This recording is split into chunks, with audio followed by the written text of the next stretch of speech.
everyone, welcome back to my YouTube channel. My name is Roxanne, the Tiny Taster, and today's recipe is a fantastic Parsi style keema, or as we say, Kheemo. So keema is minced meat. In this recipe, I'm using minced mutton, but you could use chicken, you could use lamb. If you wanted to make this vegetarian, which according to the Parsi community, I will be honest, is a little bit blasphemous, but you absolutely can just use some granulated soya. It works really well. I'll put a recipe in the link below. But for this recipe, it is mutton keema that I'm using, and I'm making it Parsi style. We just like to do things a little bit different and add our own tweaks to it. So it's not your typical keema that you would put in samosas or things like that. It's just a little bit different, but it's delicious. You can eat it as a meal. You could eat it with your dal and rice.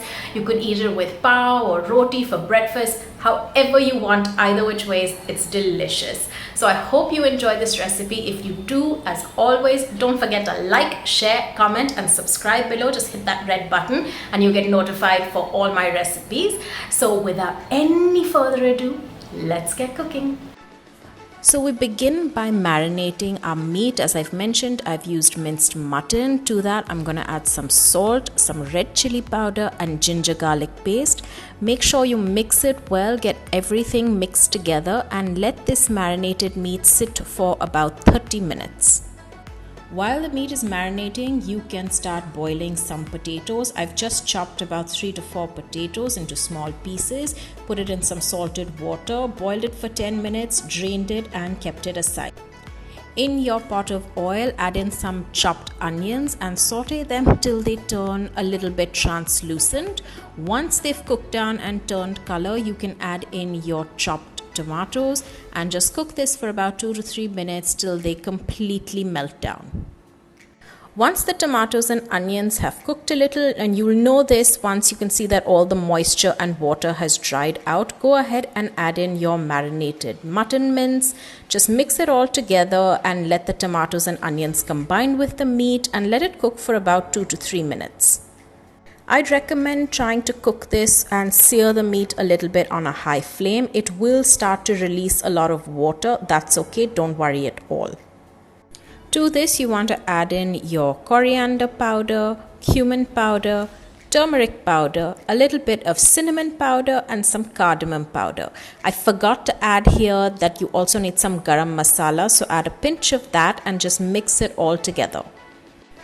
Make sure all the powdered spices mix well with the meat, and to that add in an entire Tetra pack of tomato puree. You could add it in bits or you could add it all together at one time. It doesn't really matter.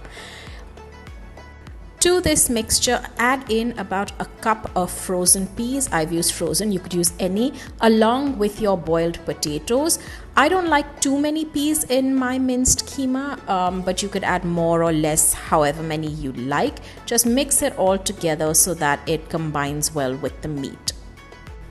At this point, your keema mixture has been cooking for about 8 to 10 minutes. You want to cook this entire portion for at least 30 minutes just to ensure that all the meat is cooked well. We like our keema a little bit wet and runny. As you can see, there is some water and moisture that has been released. So to this, I'm going to add about half a cup to a cup of water and then just cover it and let it cook for another, say, 20 minutes. A total of 30 minutes is what you need.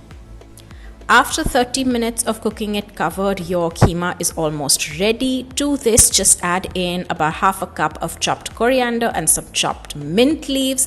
You can mix it up together. If you feel the keema is still a little bit dry and want to add some more water, you could do so, just a little bit, maybe a little less than half a cup, not too much. But if you like this consistency, no problem. We Parsis like to have wet, runny keema. It's not that dry keema that you get in, say, a samosa or even in most Irani cafes. That's actually contrary to popular belief. At home, this is how we make it. We don't make it dry. So at this point, your keema is absolutely ready, or I should say your Kheemo, your Parsi style Kheemo is completely ready. You could eat this as is with some hot pav or some roti or chapati, or like if you grew up like I did, you would eat it with plain rice and dal. That's really my childhood on a plate. I hope you've enjoyed this recipe. If you have, as always, this, don't forget to like, share, comment, subscribe. Let me know what you think of this recipe, and I will see you guys very, very soon.